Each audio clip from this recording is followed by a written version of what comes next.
Hi, this lesson is how to shoot a three-point light setup. So it's really not about shooting, it's about setting up lights. And we are here in this location, and this, as you can see, is a kitchen. This is a pretty standard kitchen slash dining room, and I'm using this because it's a good example of the kind of place a lot of people will shoot their videos. In this shot, the storyboard calls for a boy to be sitting at a table doing homework. Now, as you're looking at this boy right now, you can see some of the problems we're going to have with lighting.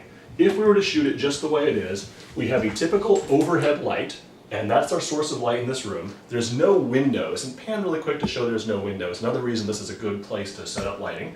And we see that this boy's face is, well, his head's lit from above. There's a shiny spot of light on his hair, but most of his face is in shadow, which is not interesting looking at all. Then there is a shadow right behind him of this chair, and he just doesn't look good. We're going to use a three-point lighting system to light this room much better. And before I even start, I'm going to actually arrange the room a little bit. We are arranging the room for the camera. We want the camera to see the best possible scenario. And this room is a little crowded right now. You can see that he's sitting very close to the wall, and I know from experience that if I pick up a light right here and aim it at him, that's going to cast a big old shadow against the wall. So the first thing I'm going to do to rearrange the room to make it better for videography is to move the table out. Excuse me, son, could I please? Ooh, there you go, thanks for helping. And would we normally put the kitchen table in the middle of the room? No, but we don't normally shoot videos in the middle of this room either, so we're arranging the room for video. Dad, how do you stop making it zoom? Don't hit this little button right here. That button zooms it. Oh. You recording right now? Yes. There's a red dot on there? Yes. Okay, good. The next thing I'm going to do is I'm going to move this chair out of the way because I don't want it casting a shadow anywhere. I'm going to leave these chairs where they are. They're okay. Now that we've got this table put more in the center of the room where we're not going to have as many shadow problems, we can begin setting up lights. Okay, you can stop it. Okay, ready? It started. And you're recording right now? Yes. Okay, I'm not going to make you watch while I set up these three Toda lights, but here they are, all set up on tripods. Notice none of them are plugged in yet. I don't want to connect electricity to them yet because that would be dangerous. Instead, let's talk about safety. Each one of these, the metal protective screens are a 45-degree angle. Make sure you double check that. The metal screens, the protective screens, are in place. Everything is nice and secure there. And let's talk about electricity. Each of these Toda lights is going to ask for 750 watts of power. 750 plus 750 plus 750. We know from our formula that that is going to produce, I can't remember it off the top of my head, formula, appear on the screen please. And that's how much total amps that we're going to be pulling from our circuit. Luckily, that is less amps than a normal circuit breaker in a normal house asks for, so that's going to be okay. But we don't want to plug them all into one outlet. We're going to want to take our power cords, and we're going to plug these into three different outlets if at all possible. It's perfectly okay to get an extension cord out of your garage, make sure it's a three-pronged extension cord, and run it to an outlet somewhere on another circuit, somewhere in the house or somewhere in the garage or somewhere in the church basement, wherever it is you happen to be shooting. And be safe and be careful with electricity. Only plug stuff directly into the wall. Don't plug this into a panel that's got 6 outlets and all 3 of your lights are going into one outlet. You're going to blow a fuse and create a dangerous situation. All right, once you turn these lights on, you can't move them. So let's go ahead and set up the lights for where we think they're going to be. We might have to make some adjustments later, but this is just our general sense. So you recall, you're going to have 3 lights in a 3-point lighting system. The key light is the main light on your subject. The fill light is the light on the side of your subject that fills in shadows, and the backlight is the light behind your subject that helps your subject pop out from the background.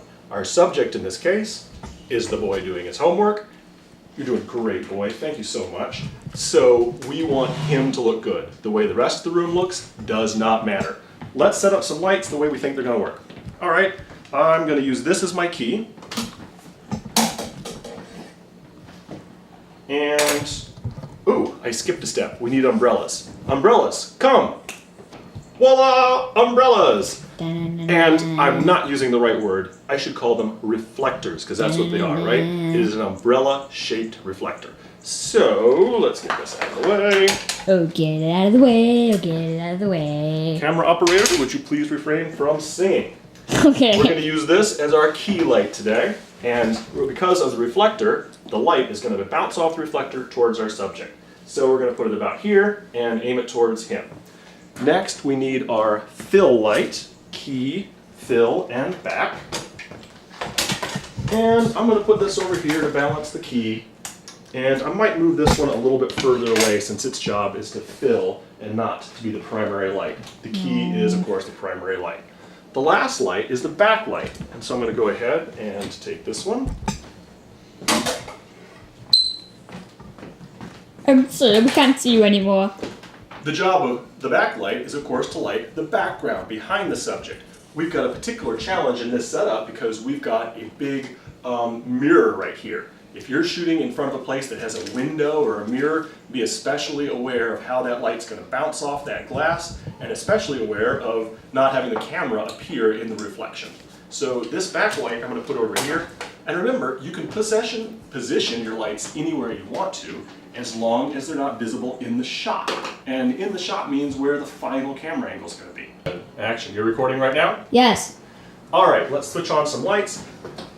Quick word of safety. Remember, incredibly dangerous, scarily hot. Once these things on, this room's going to start warming up fast, and smoke might come off of the metal. If I've touched the metal with my fingers like that, you would never do that when the light has been on, only when you know it's cold. And it's going to get really uncomfortable. Also, you can't move the lights when they're hot. So you want to get it close to the final location before you start turning them on so that you don't have to move them more than necessary. Let's pop on some lights. All right, is it recording? Yes, sir. Great. Okay, it's now a lot brighter in here, and we're going to fine-tune that in order to get it right. Let's point out a couple of things, though. Camera person, would you please look at our boy doing homework? He looks okay from this angle, but you can see in the window reflections of all those lights, in the mirror I should say. That's okay, because according to our storyboard, I'm going to take the camera, the angle that we're going to shoot from is closer to this. This is the actual shot that we want right here, and if that wasn't in the storyboard, now would be a really good time to change it. Because no matter what the storyboard says, if your location says you've got a mirror and you can't move the lights out of the reflection of the mirror, then it's time to adapt on the fly. From the perspective that the camera is going to be shooting this scene, I am happy with the lights. But it might be the case that you're not happy when you set up your lights, so you'll want to do some fine tuning. Look at this light right here. If we wanted to move this light back in order to diffuse it more, which would make the light softer, if for instance we thought it was too harsh, we would need to turn it off and wait at least 60 seconds for it to cool down before we move it. So if you want to make any adjustments, turn off a light, wait at least 60 seconds, and then move it. And move it, camera operator, on me please. Move it by moving the tripod. Don't touch the metal part of the light at all. If you need to, you can touch this plastic piece right here. So even while it's on, well, not while it's on because it's still too hot, but you can move this plastic piece while it's still warm in order to tilt it up or down, and you can move the tripod, but don't ever touch the metal part of the light. But in this case, I'm okay. So I'm going to switch everything on. I have adapted on the fly again, and now this is the angle that I want to use, or at least close to it. I'm going to do a little bit of management. If I was to pan left, I'd reveal a dark doorway that I don't like back there. If I was to pan right, I'd reveal a little bit of light reflected in that window. So paying attention to my background, I've decided I'm going to zoom in, and then I'm going to put my subject on that third line right there, so his eyes are in the rule of thirds. Subject, would you please take your arm away from your face? And there you go. Now he's looking away from the camera. He's looking into or outside of screen space, and that's not right. He should be looking this direction. Subject, could you please sit facing this way? Yeah, just twist your chair a little bit so you're facing that direction. Good, good. So he's looking into the shot. He's now looking into screen space, which is right here. Subject, please move your hand away. You can't have your arm up there while you're doing. And the next thing is, I'm going to move some of the stuff around the table, the decorations, in order to frame him better. Wouldn't it be nice if there was a candle over on that side? Yeah, I like that. That kind of frames him there. And what if all that stuff was over here and maybe in the back? Just part of the details in the shot, part of what makes it look authentic. Now he is on the crosshair of the rule of thirds right there, and he's looking into screen space. There's a little bit of window behind him. Notice that the wood of the window kind of reinforces his face. There's only one clear subject in this shot, and that is the boy doing his homework. This is a good shot. He's well lit from every angle, and we're good to go. All right, now here's a little bit of bonus. If you wanted to change the color of one of your lights, this will show you how to do that. And if you don't need to change the color of your lights, you're fine. This is a gel holder right here, and I've gone ahead and put a blue gel in there. I want the mood of this scene to be cool, and so I'm using a cool color, blue. Later, I'm going to use red for a warm color. I've already turned off this lamp and let it sit for a while so it's not too hot. And I'm going to need to put the gel holder in there. Make sure to put the reflector away. Put it in the bag where it's going to be safe. Okay, so now I've put my blue gel on there, and that is simply going to make the background be blue. When we get back to the angle that we want to actually shoot the scene from, thank you, it makes the background blue. It changes the colors in the shot. It gives it a cool look. He is calm, he's relaxed. It's a nice early evening maybe, or it's early morning, and he's okay with his homework.